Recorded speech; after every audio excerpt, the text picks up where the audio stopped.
The next pattern is the Partitioned Low SIL pattern. This is a one-channel with software isolation pattern.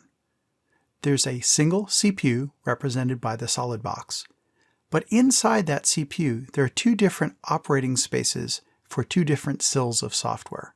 So there might be SIL 1 software, a dotted line isolating it, and then SIL 2 software. What the dotted line represents is a combination of hardware mechanisms and software mechanisms to provide some level of isolation. The hardware mechanisms might be things such as hardware memory protection. And the software might be an operating system, or it might be mirrored variables, or other software techniques, with both sets of hardware and software techniques designed to make it less likely that the SIL 1 software can interfere with the operation of the higher SIL, SIL 2 software. The pro for this pattern is that it is the simplest mixed SIL pattern.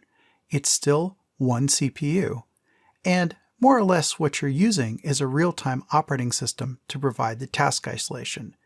Now, you might or might not be using an actual RTOS, but there are RTOS-like functions such as isolation in time and isolation of memory that are trying to make some level of guarantee that the SIL 1 task cannot interfere with the SIL 2 task. And it's relatively inexpensive hardware.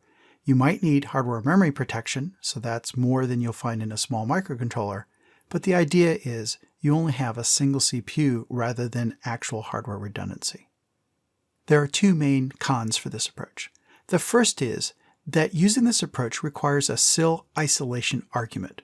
So for example, if you're using IEC 6730, the certification auditors will make you argue that there's no way for the SIL 1 software to interfere with the SIL 2 software.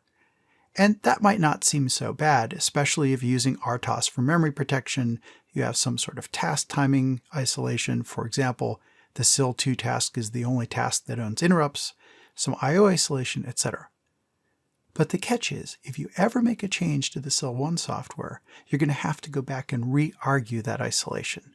So over the life of a product, it can be somewhat expensive to do this. The other major con is that, as with the other patterns, this is only good for low criticality software, SIL 1 and SIL 2 non-life critical software. And as with the previous patterns, the problem is that if any hardware fault happens or the system goes crazy, there's no redundancy in hardware to actually keep the system safe. So this single CPU system will fail active for at least some faults, making it unsafe for life-critical applications.